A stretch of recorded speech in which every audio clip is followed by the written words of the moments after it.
Prior to the 1970s, there were no materials available.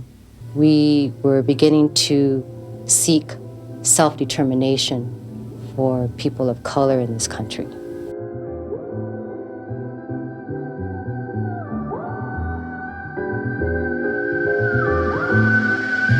Sam, Solomon, Beats. But many of us who were Asian American saw that we had a role to play. It was just the right people getting together at the right time. Get interested in the idea of visual communications, of what media can do.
Hello, I'm Alison De La Cruz, and I'm your host for Past Forward, Visual Communications 50th Anniversary Celebration.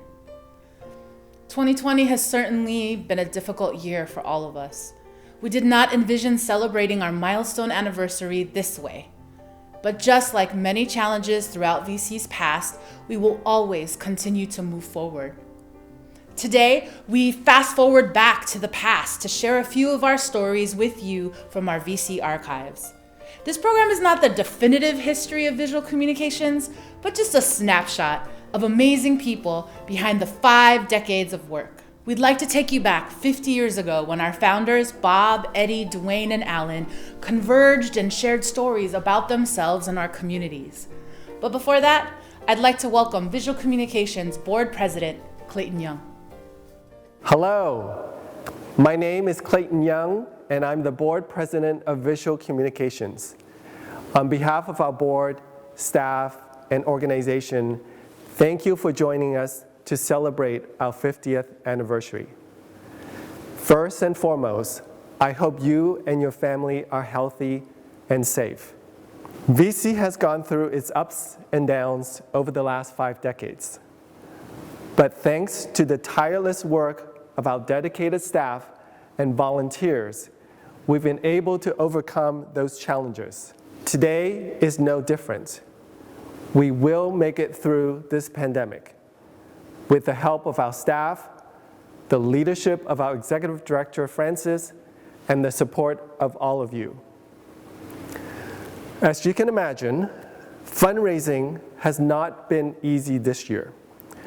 We pivoted quickly from in-person activities to virtual programming and celebrations. We appreciate those of you who continue to support VC during these trying times.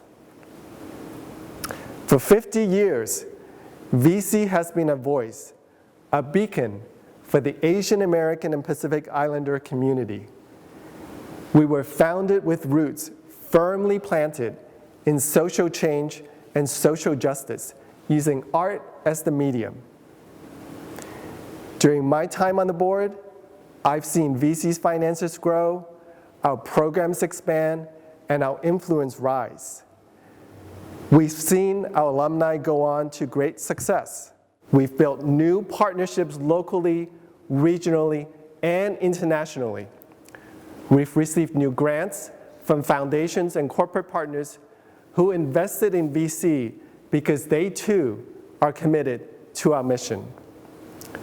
We've also elevated the status of our Los Angeles Asian Pacific Film Festival, which is now an Academy Award qualifying festival for short films. At the heart of VC is community. It is our fundamental belief that by nurturing and assisting our artists to tell our stories, we lift up everyone in our community. I believe that the art of storytelling has the power to positively affect greater social change. We will never waver from our mission to support our artists and our community. Thank you for joining us on this 50-year journey, and thank you for supporting visual communications. I hope to celebrate with all of you in person very soon.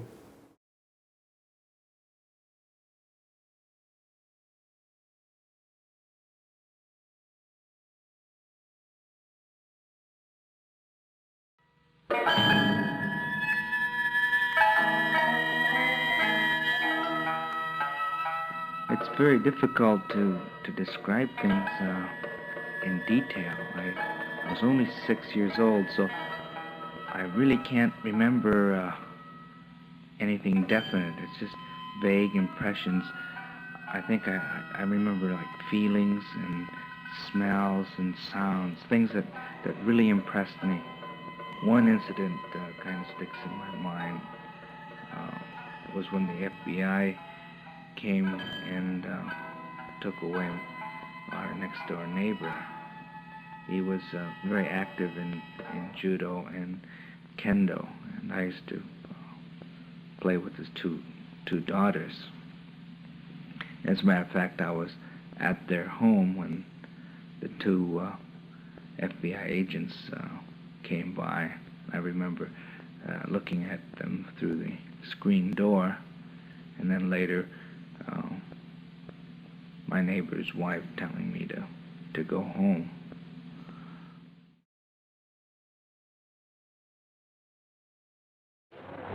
Pretty good. Let's keep it that way, huh? Yeah. Amen. There you go. All right, thank you much. See you next week. Sure, bye-bye. Bye-bye. I never knew much about my father as a child. As I grew older, I never really saw him behind his laundryman mask, behind the chink, that stereotypic, docile, quiet, courteous little Chinaman, deferring obediently to Bakui, the white man. And I never understood how a man could put up with the daily humiliations from the obnoxious white customers, or the deadliness of the 12-hour grind. I loved him, as son to father, child to God, as much as I held him in contempt, as brother to brother, man to man. But I really didn't know him, or that he really didn't belong in a laundry in Hollywood, USA, and that when he works, he dreams in a world shaped by painting, poetry, scholarly essays, all the while transcending and resisting Bakui.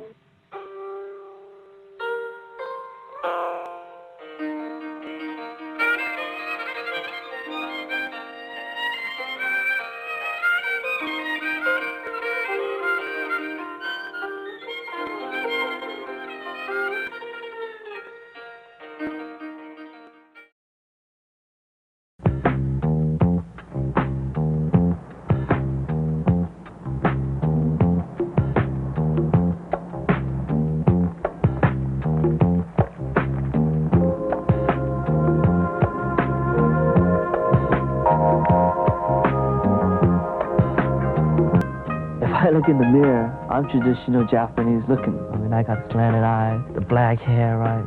So every day I look, it's Japanese, but then yet on the other hand, I'm Japanese American. I can relate more to a black or a Chicano here in the United States than I can to a person from Japan. So that's why, you know, creating an Asian American thing that I could feel comfortable with, you know, I think is pretty important. Hey, what's happening? Working here in the bookstore, it's in an atmosphere where I'm in contact with our history here in the United States. And it started to dawn on me that music was another expression that I could possibly use to get into as far as an Asian American identity type thing.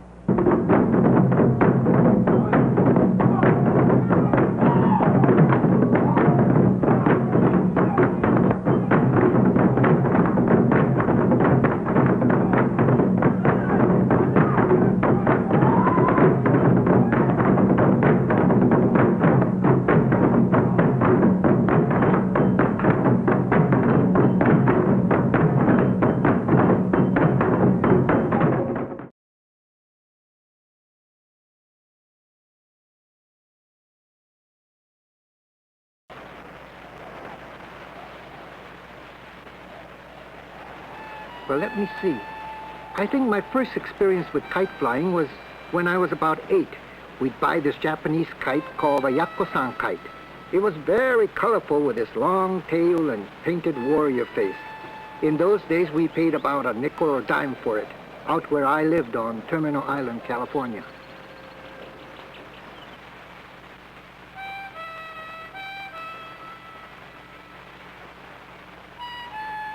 Since flying Yakko-san kite, I have built and flown all kinds of kites from all over the world. Kites come from many different places, but I like making the kites from Asia best. The fast Korean, Thai, and Indian fighting kites, the intricate Chinese kites, the beautiful Japanese kites, all these excite me. I like their design and the way they fly. Their materials, just simple bamboo and rice paper, feel closest to me.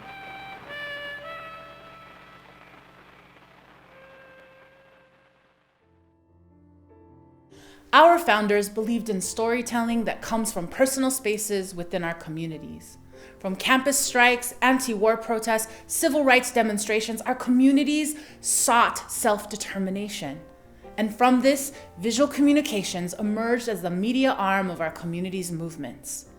We have hundreds of thousands still and moving images of our communities in VC's archives. Let's go back in time again for this short sample.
But I think the basic reason why we're here is that the simple fact that the residents want to stay. And we got to keep emphasizing to people that we're not just talking about the eviction of some hotel, we're talking about people and families being thrown out of their homes in the community. Now, the evictions mean a real concrete step towards the destruction of Little Tokyo. This is our community, the Latinos here, the workers, and people of all nationalities who live and work in Little Tokyo, and the Japanese Americans who relate to it as a significant social and cultural center. And today, in this whole campaign to stop the evictions, is part of a stand that we're going to take to make our community what we want it to be, not what big business in the city has in mind for it. And we're going to expose the kind of tactics the CRA has been using to try and get rid of the Sun Hotel residents, letting the conditions in the hotel become unlivable and harassing the tenants by threatening to bring immigration officials down. This kind of what we see happening to the Latino residents here and the Japanese American community as a whole is part of a long history of the kind of treatment that minorities and working people have faced in this country. Wow. You just saw a young Eric Nakano, the executive director of Little Tokyo Service Center. LTSC has been amazing partners to visual communications for 4 decades. We'd also like to recognize our partners and siblings who have been instrumental in VC's history.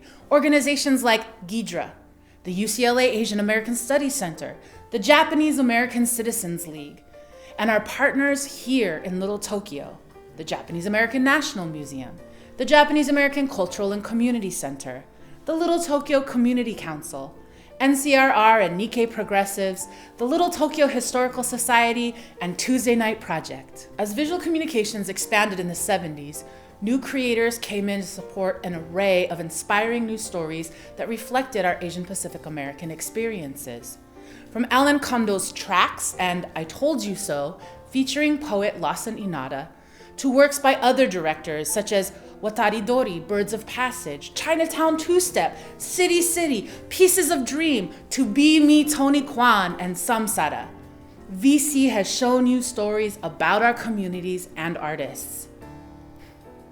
VC also produced Takashi Fujii's Omae Fa'atasi, unveiling the history of Samoan migration to America and highlighting the Samoan American Youth Development Organization in Carson, California. And then Va'itafe, Running Water by Foe Alo Jr. and Takashi Fujii told the narrative story of a Samoan student pursuing his education in Los Angeles. This period was pushed forward by VC creators such as Amy Kato, Janice D. Tanaka, Nancy Araki, Chris Yamashita, and Linda Mabalot. One of the stories that they produced was about legendary farm worker organizer Philip Veracruz for the documentary Manong. Here's a glimpse into what they made happen.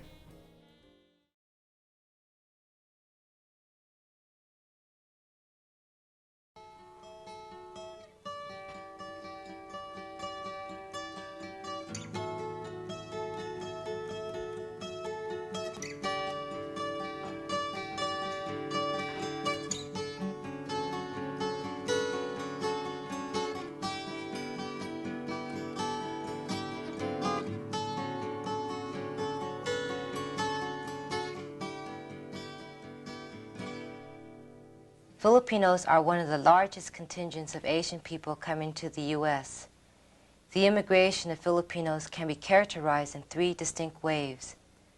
The first being the recruitment by agribusiness in the 1920s, the second, those coming after World War II, and the current wave of professionals immigrating after the easing of quotas in the 1960s.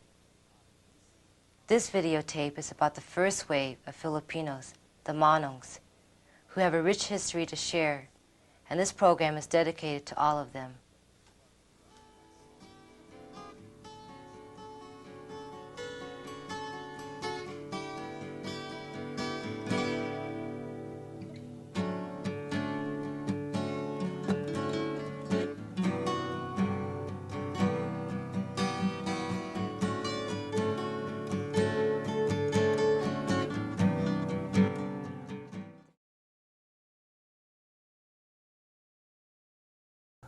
See, the farm workers movement started long time ago. It did not start with us here in Delano.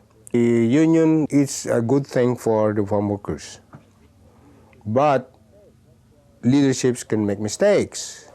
When somebody calls you a monkey, somebody calls you a Chinaman, somebody calls you a Jap, when somebody calls you that shit, you know, you go and knock his head and let him, you know, and don't give him a chance to say once more.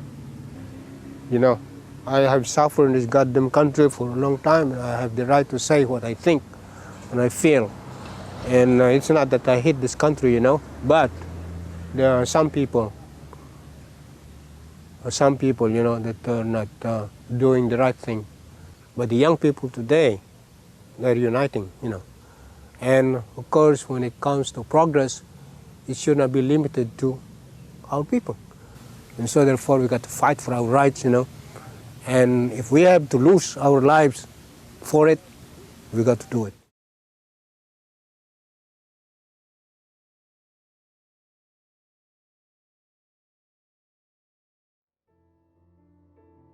As their hairstyles transition from 70s funk to 80s totally awesomeness, VC produced films about actor Yuki Shimoda, the Asian Pacific Student Union, and the struggles of Thai immigrants in Pak Boeng on Fire. And the staff and Little Tokyo community embarked on another challenge, Hito Hata, the first feature-length film produced by VC, and likely the first dramatic feature film about Asian Americans by Asian Americans since the silent film era. In 1980, VC organized a team to document the Los Angeles hearings of the Commission on Wartime Relocation and Internment of Civilians, which explored the facts and experiences surrounding Executive Order 9066 that authorized the incarceration of Japanese Americans. VC partnered with Nikkei for Civil Rights and Redress to produce Speak Out for Justice, which presented historic and powerful testimonies of 153 incarcerees, their family, and community members. In the 1980s, we also lost dear Steve Tatsukawa. He was passionate about media and social justice. He was VC. Steve produced many of VC's late 1970s productions and served as executive director until his untimely passing. This was the decade that we began encouraging and mentoring our future storytellers with VC's Filmmaker Development Program that included artists such as Naomi Hirahara, Chris Tashima, and our very own Abe Ferrer. Let's fast forward back to the past.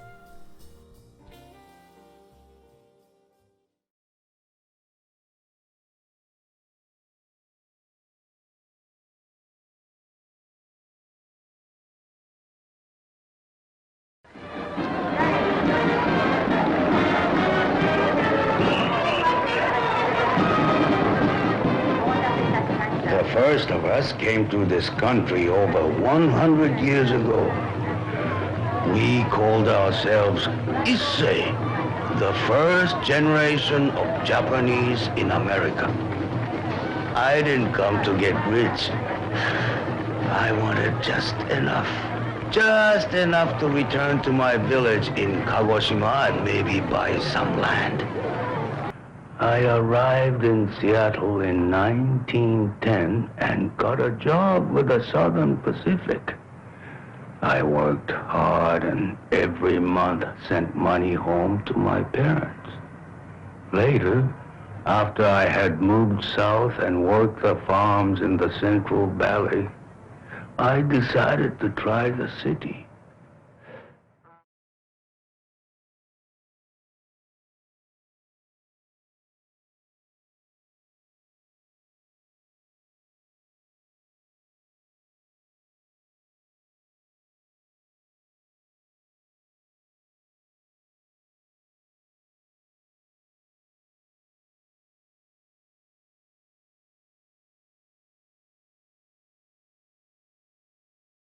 So you're trying to hurry me, and I will not be hurried by you as a representative of this government ever. Now you want me to leave, you can tell me to leave. I've been rushed by this government enough. My father and two uncles were arrested and put in concentration camps. I am very bitter about this. I have not seen my father since I was 11 years old. I am now 51 years old, and I wonder,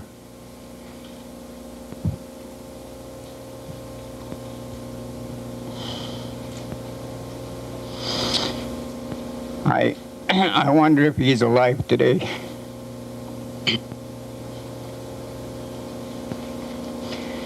My brother James was killed in Manzanar. I've never been able to talk about this. My children, even my own children, don't know that my brother was shot in the back.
Mochi, or Japanese rice cakes, are made every Japanese New Year in Japan, but is also made over here in Little Tokyo.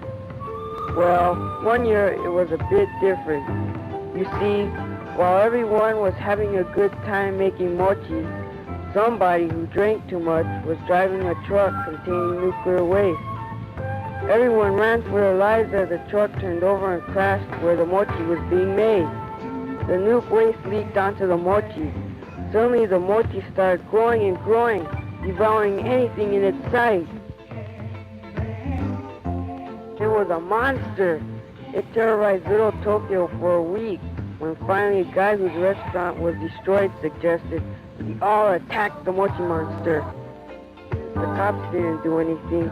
They took out their wooden mallets and pounded the creature down. A priest from a local Buddhist temple came out and started chanting sutras, which made the Mochi Monster eventually die.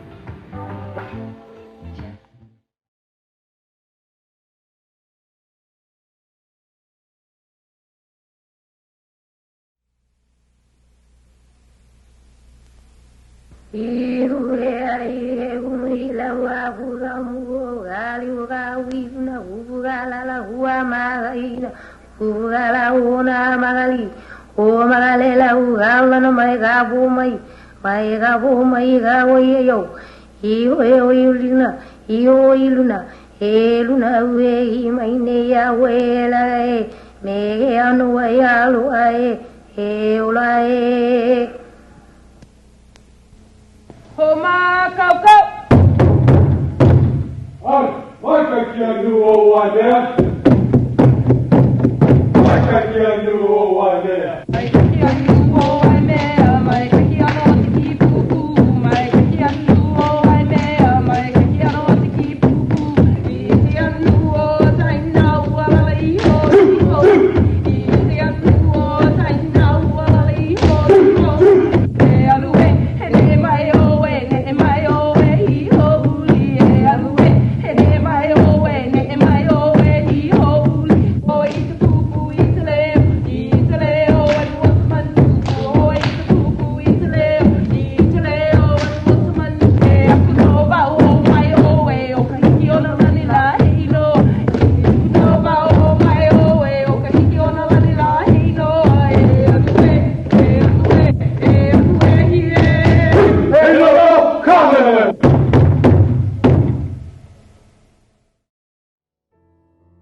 That animation was Mochi Monster, made by then 13-year-old Van Troy Payne. He was part of Mar Elipano's Filmmakers Development Program, the Graphic Arts Film course in 1985. It was in this program that Van created this imaginative film that centered everything that he knew about growing up in J-Town. Napua o Laka by Rick Chun gives us a glimpse of Hawaiian culture in 1980s Southern California, featuring Kumuhula Sisi Ka'io. The film explores the origins of the dance and breaks the stereotype of hula as mere exotic entertainment. As we celebrated our 20th anniversary with Arthur Dong's Claiming a Voice, the 90s were marked with VC's core programs, such as the VC Film Fest, also known as the LA Asian Pacific Film Festival. In the festival, we've proudly presented the early works of many artists who have continued to impact the industry, including Renee Tajima Peña's My America, or Honk if you love Buddha, Chris Chan Lee's Yellow, Wong Kar-wai's Chungking Express, Steve Okazaki's Troubled Paradise, Rhea Chajidi's Strawberry Fields, and Jessica Yu's Sour Death Balls. And in the 90s, we fired up our communities with Chili Visions, our beloved annual chili cook-off, celebrating VC's favorite things, cinema, community, and chili. VC also documented our communities during the 1992 LA Rebellion and welcomed our future ED, Leslie Ito, as our Getty intern. Leslie is definitely a person who carried VC with a purpose. Come on, let's take a look back.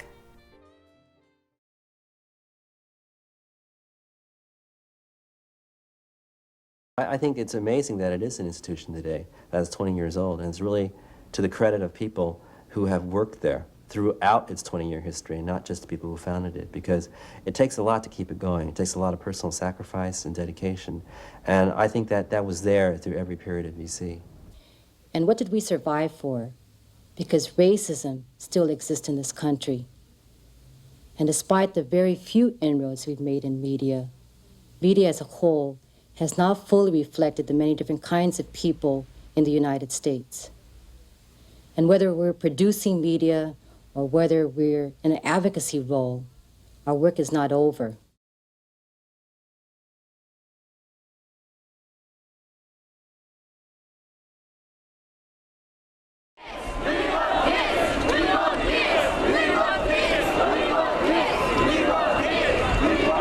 I'm very disappointed in the way higher officials are taking care of this matter, and second of all, I'm very upset that the media is not giving us minorities any equal representation here. The people, they know what's happening. They don't need anybody to tell them how to think and how to feel. They know what's going on, you know. They know it's the media that trips me out, how they talk like they are representing the people and they know what the people are feeling, and they don't. They don't know us. You don't know us. You know, they don't know us, you know. And it also seems to me to be a kind of crime, actually, that you have white anchors, sitting in their air-conditioned, secure offices discussing this unrest between minorities. It seems to me that there is no way, no matter what they might say, that they'll be able to really empathize and identify with what's going on in Los Angeles, in Atlanta, in New York, in Seattle, even in Wisconsin, in Las Vegas, these other hotspots that have just erupted. This kind of spontaneous combustion did not just happen overnight. It built up to the flashpoint, and this is what you see. The media keeps trying to shift the blame. They keep trying to separate it from Rodney King. They keep trying to push black and white. If you keep it on the blacks, then you ignore all the other minorities. I read in the paper today that they were rioting in Korea, and they were out front picketing the U.S. Embassy. And this is all because of what they get from the media. If they really look, they'd see that there were black people, rebuilding these Korean businesses, cleaning up. If this event, this whole chaos happened in predominantly white neighborhood, they would never let it go this far. Do you all agree?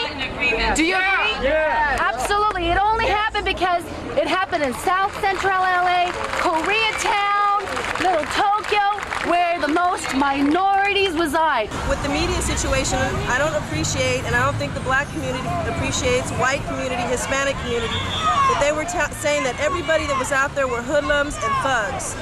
They were poor people who needed food, who needed clothes. I'm not advocating violence. That was wrong. It was wrong to pull a man out simply because he was white.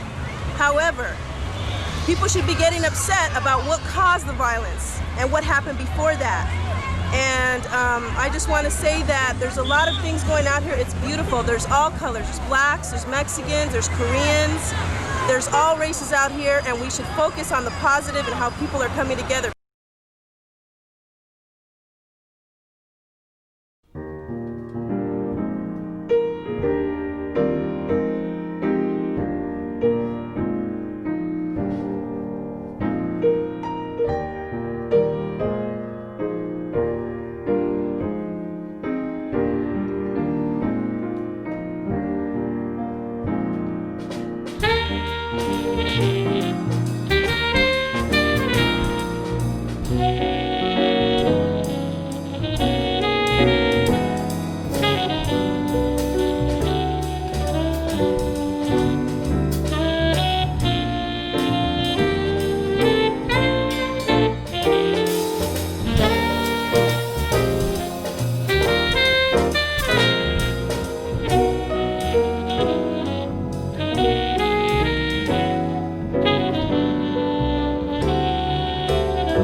Happy birthday, Visual Communications. It's hard to believe it's been 50 years. I remember the 30th anniversary on the JCCC Plaza like it was yesterday. And hard to believe that I'm no longer one of the young bloods. Thank you so much for your support for Asian American filmmakers and for making sure that API stories are told in a real and authentic way. We appreciate you so much, and here's to 50 more years. Happy 50th anniversary, VC. You've made an impact on all of our lives. Yay. As we turn to the new millennium, VC continued to support artists such as Justin Lin and the thought-provoking and critically acclaimed film Better Luck Tomorrow, which was famously praised by the film critic Roger Ebert in a post-screening Q&A by saying, "Asian Americans have the right to be whatever the hell they want to be." We also pursued justice through media with works such as Grassroots Rising, directed by Robert Wynn, which weaves stories and images of working life of Asian immigrant experiences, and a lyrical narration written and performed by somebody awesome. I'm a little biased. VC also worked with NCRR to co-produce the film Stand Up for Justice, directed by John Isaki. This narrative drama tells the true life story of Ralph Lazo, a 17-year-old Mexican-American student from Belmont High School who followed his Japanese-American friends into Manzanar's internment camp. Here's a few memories from Stand Up for Justice.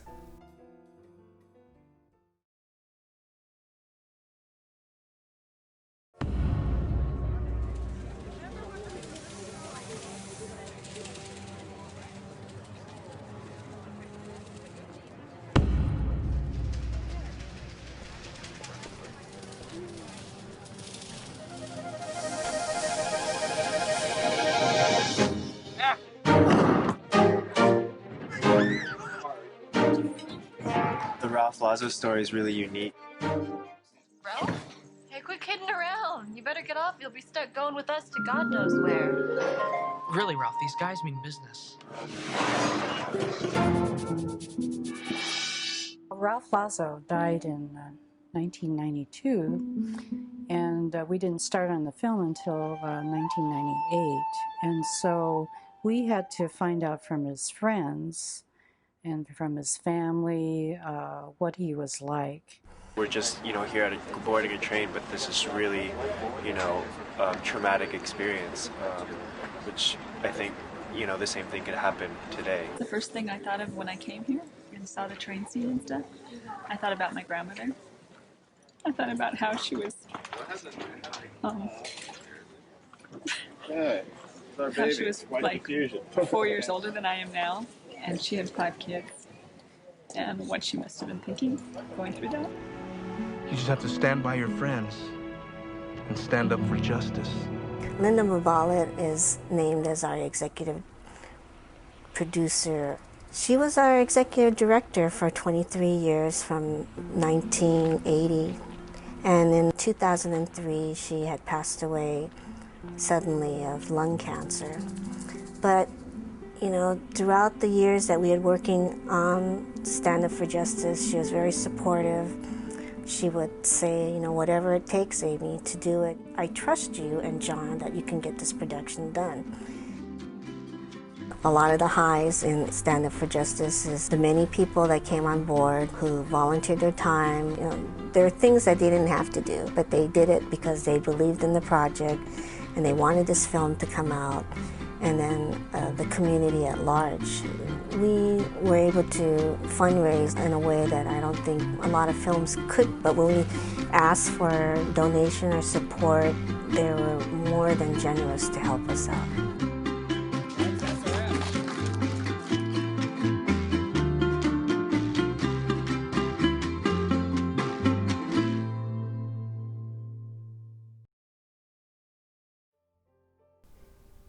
At the end of that, we saw Linda. After Linda passed, we carried her spirit on with the initial Past Forward events, where our very own Amy Kato and John Isaki got married during the first celebration. During each film festival, we give an award to honor her through the Linda Mabalot New Directors New Visions Award, with honorees such as Georgia Fu, Soham Mehta, Tadashi Nakamura, Taika Waititi, and recently Becca Park and Han Chong-bo.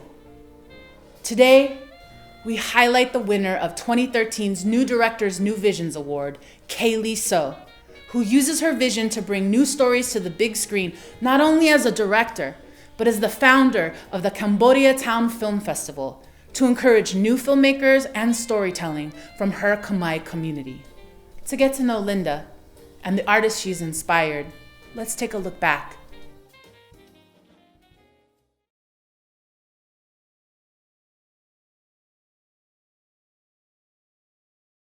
When you say Linda Mabalot, I see love. The smile, the big smile.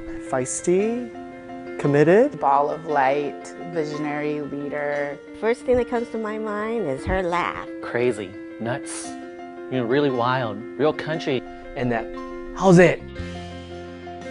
I knew she was a unifying force. Everybody around her, loved her, really respected her. And I was pretty sure if she had some enemies, they would probably love her too. Well, I remember Linda having so much energy and having a cigarette in her hand most of the time, and just, a cloud of energy and smoke and ideas. She was full of soul, and I mean in the sense that there was a lot of spirituality about her. Without Linda back in the 80, 82, 83, and ever since she took over, really, without Linda, there wouldn't be a VC today. She was just a really supportive, strong person. Yeah. And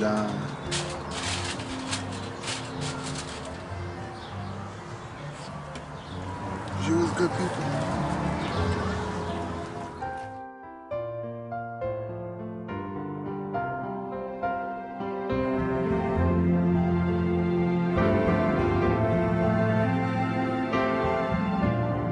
It was like home there, and Linda was the mom. I feel like Linda is a woman who never slept. I don't know if she's I never saw her sleep. She was always thinking, always analyzing. Like the struggle never ends. It was a great thing. Just like, holy shit, man. This lady is so cool that she's got this purpose and this joy that she brings to it. She was an activist. A real belief that film was a medium for social change. The thing about her, she believed in you before you actually believed in yourself.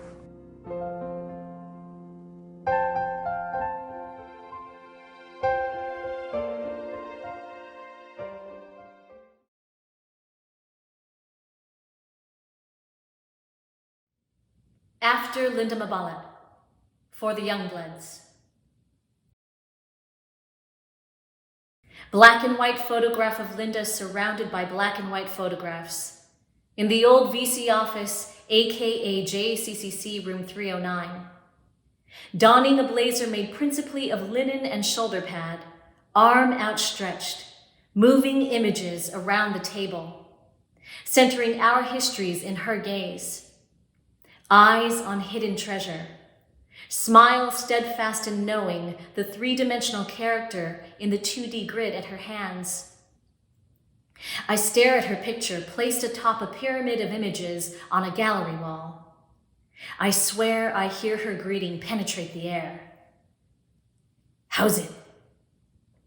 Long before I'd heard the stories of a pioneer who saved VC from vanishing, that sandpaper-voiced community magician who hid at her desk a crystal ball in the form of a bottle of wild turkey. Or even after her passing, the ghost sage who dropped dimes in random places so we would remember to keep the change going. I remember a moment I witnessed her power in my earlier days. We were standing in the new office at Union Center. I asked some doe-eyed question about her goals. I'm looking ahead, she'd say. All the Youngbloods. Linda circled her finger past my gaze around the entire office. I see the future. I stared at her eyes. I wanted to see what she saw. She was only 49 when she died. She would be only 67 today. I never gave her a proper thank you, or bought her a better bottle of bourbon, or made it for a visit in those final weeks at the hospital. I often tell her thank you when I'm hanging out at VC these days. These days, we say goodbye too often to another and another. Too many, too young, too much before their time, we say. But maybe their energies come together to spread out further, and in their death, we rise to the occasion of their plans. Or at least we try. We move a little faster because we were too slow for them in their time with us. And before one more passing, one more hailing of those who are gone from this place, when I shout out gratitude to Linda, I must say thanks to the ones she left behind but kept going. Hired on intuition, hand-plucked with purpose, Still here and holding, names told to me like Cheryl, Kaz, and Quentin, or the veterans still stretching like Susan, John, Amy, and Jerome. The former office hoodlums like Jeff, Callie, Kennedy, and Maceo. I will always remember it was Linda who spotted a fresh-faced Francis, armed us with a Leslie, and was the spine behind a walking encyclopedia of Asian American cinema by the name of Abe. To make a toast to Linda is to celebrate the future. So we raise a glass to the old bloods who anchor the continuum. Raise a glass to the sibling young bloods we are cultivating well past our youth. Raise a glass to the future bloods who expand the frame and move us forward. I see you. Or maybe I see the Linda in you. She lifted a vision. A very full office surrounded by a building in the context of community, networked through the entire city in a web that extends worldwide. She knew we'd be fine. I stare once more at the still image of her eyes. I can finally see. She was right.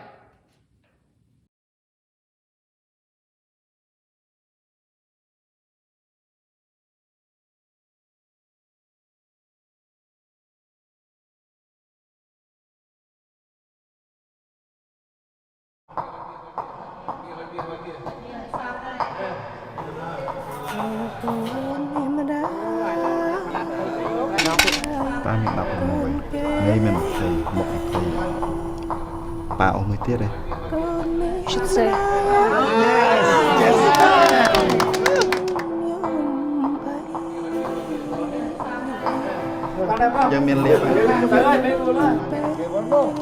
Sweet. It's time to go home.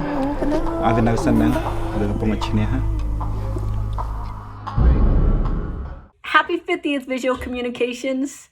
I have been incredibly lucky to have the love and support of the VC team, an organization that have encouraged directors like myself to lean into the uniqueness of our voices, an organization that supports the diversity of our stories, building far more bridges than I can count. You have empowered and inspired and created a space and a place for so many filmmakers. So for that, we celebrate you. So cheers to another 50 years.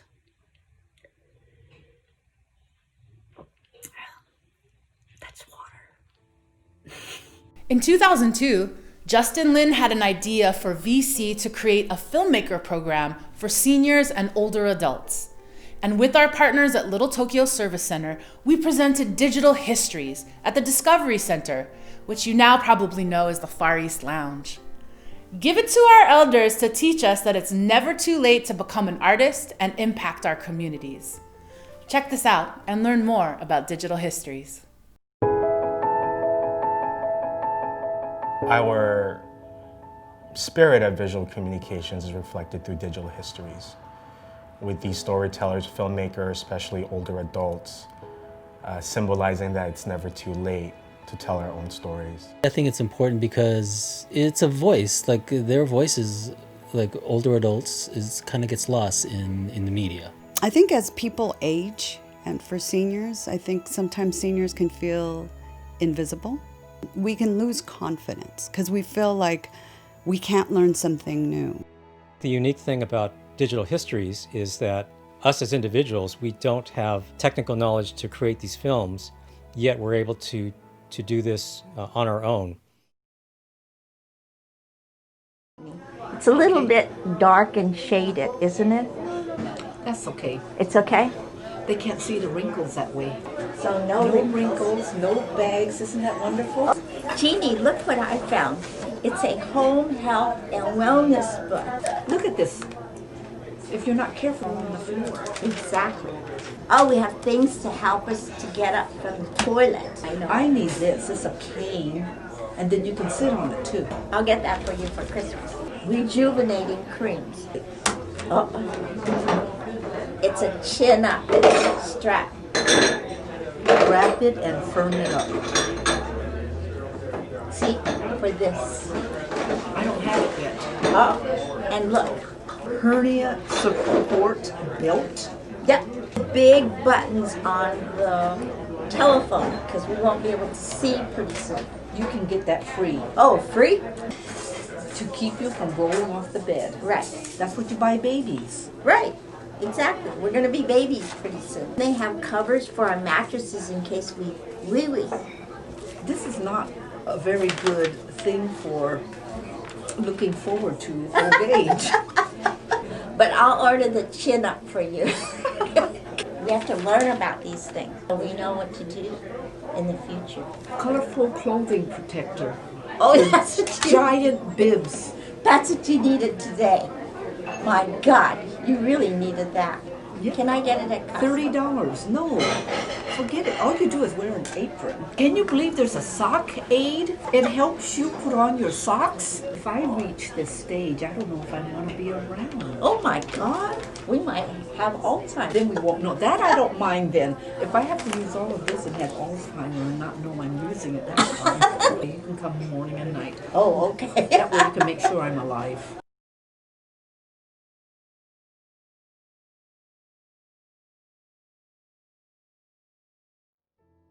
In the 2000s, VC launched the Armed with a Camera Fellowship for Emerging Media Artists, which is still going strong today. So much great talent has come through this program. AWC alumni include Tam Tran, Christina Wong, Daniel Shaw, Evan Jackson Leong, Marite Go, Ernesto Ferranda, Farouk Varani, Nadine Trung, Sarah Kim, and Christopher Yogi. Today, we highlight AWC alumni Erin Lee, who armed herself with a camera and chased her dreams. If you get to know her, you'll learn that she left a career on Wall Street to pursue her passion for filmmaking.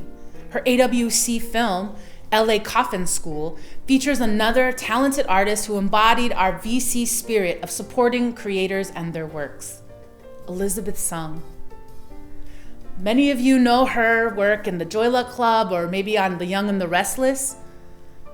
But before she passed in 2018, Elizabeth was also a revered acting teacher and a mentor to young performers and filmmakers in our community, and a champion for AWC fellows. Through Armed with a Camera, we continue to carry Elizabeth's spirit.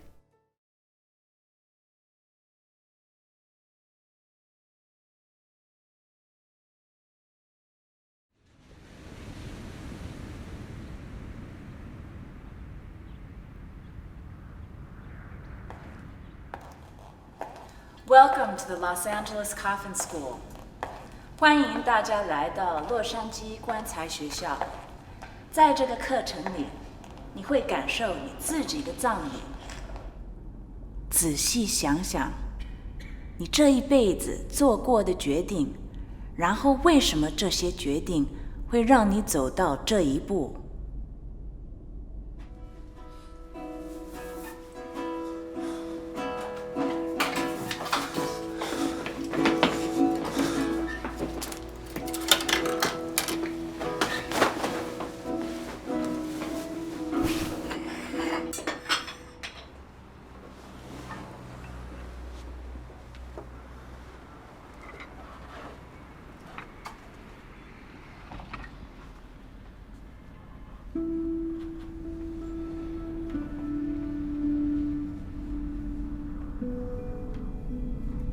你的目的是，当你体验过你自己的葬礼后，能以新的姿态再次面对这个世界，活出最好的人生。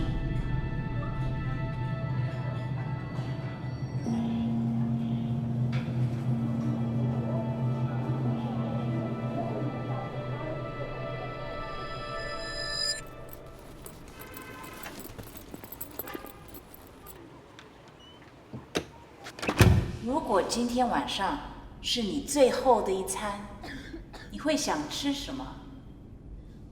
水饺，现做的。Big fat cheeseburger。豆沙包。真的，不要太多。waffles with maple syrup, pepperoni pizza, French toast. 一头饼。每年我生日，我先生都会帮我买，因为他知道我最爱吃的。我儿子连这个都不知道。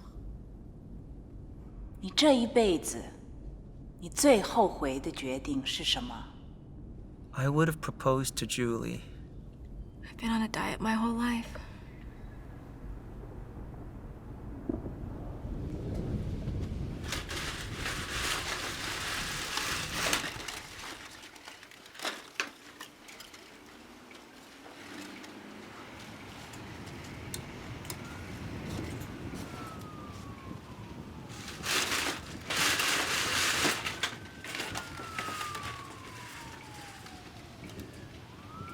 妈，这是暂时的。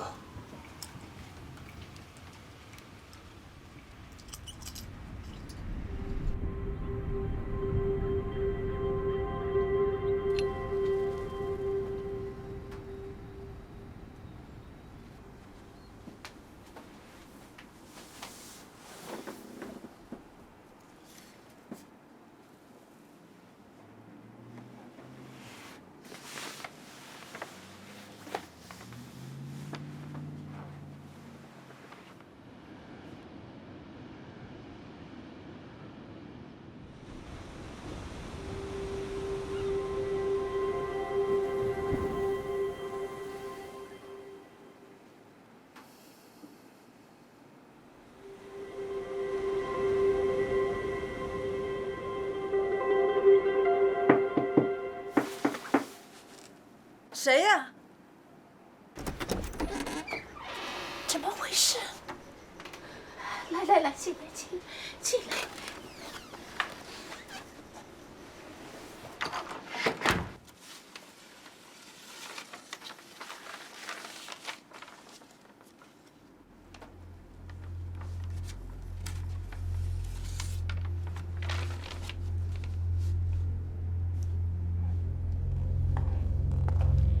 我们现在把棺材盖上10分钟。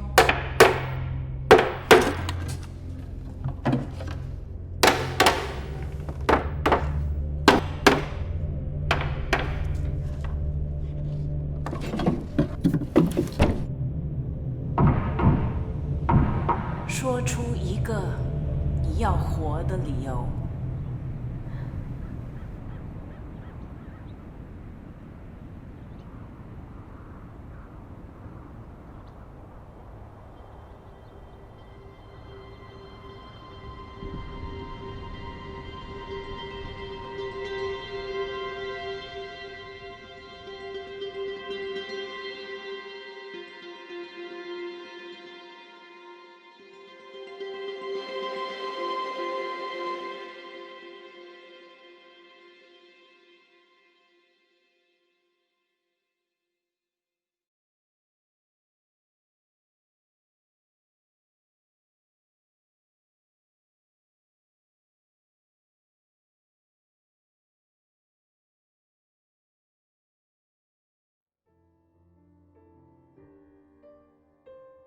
Thank you all for giving me this opportunity to connect with you and share with you just a snapshot of VC's amazing 50 years of work.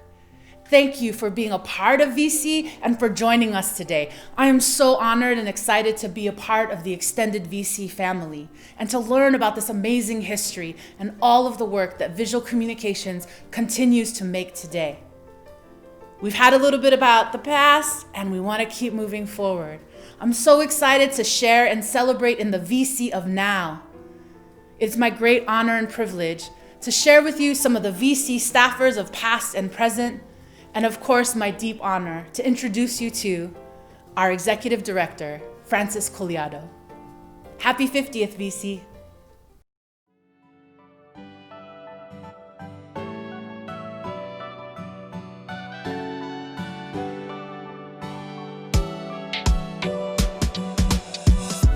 VC is more than just a nonprofit that has these archives. It's a space where creatives now can continue to create work that is inspired by past and can inspire the future. It's important for VC to continue existing because without it, people won't be able to find that sense of community that they're often looking for. To me, VC is definitely family. I come here and sometimes there's gonna be food, we eat together at lunch, and I've never felt judged if I ever wanna bring dumplings or something that smells a little weird.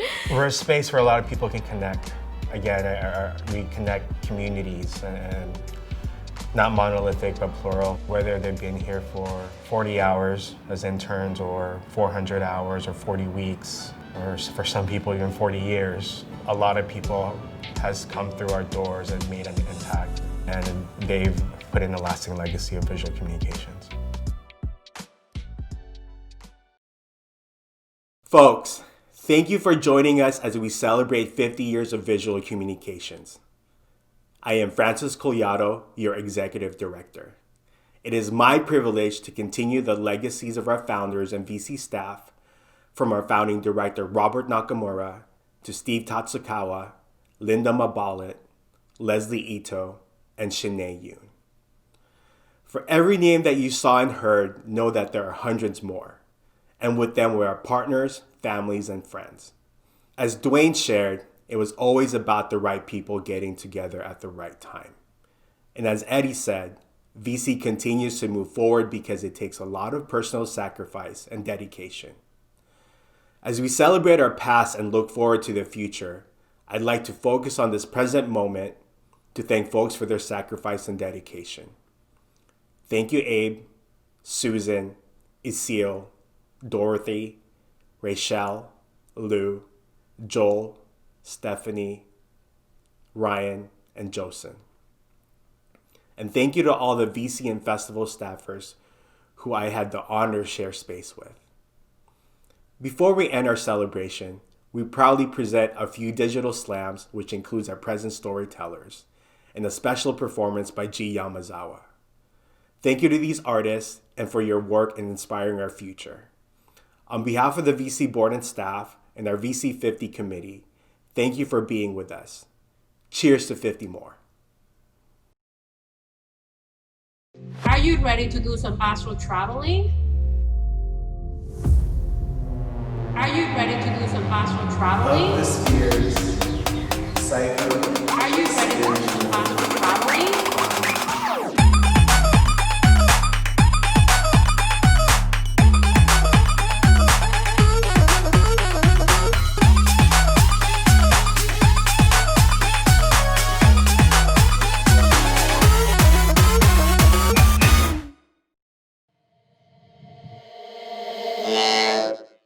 We from planet Kepler S47 would like to celebrate visual communications' 50th orbit around the Sun in the Milky Way galaxy.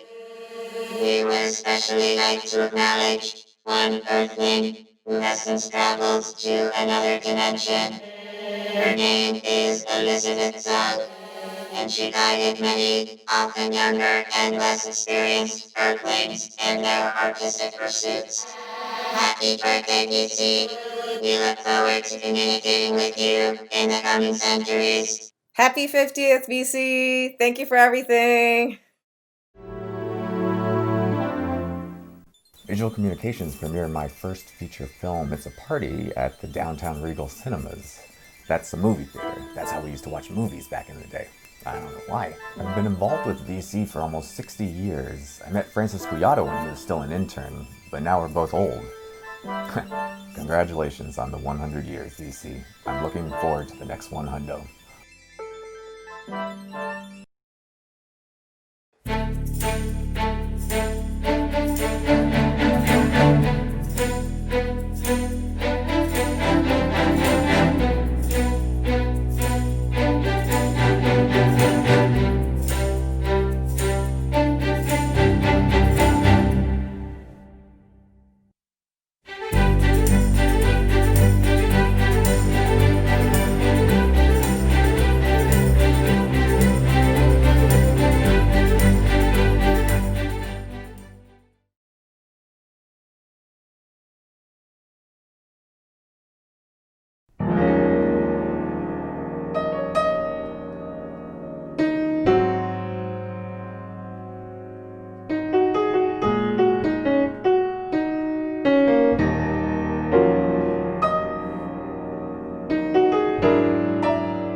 Peace, y'all. My name is YAMAZAWA.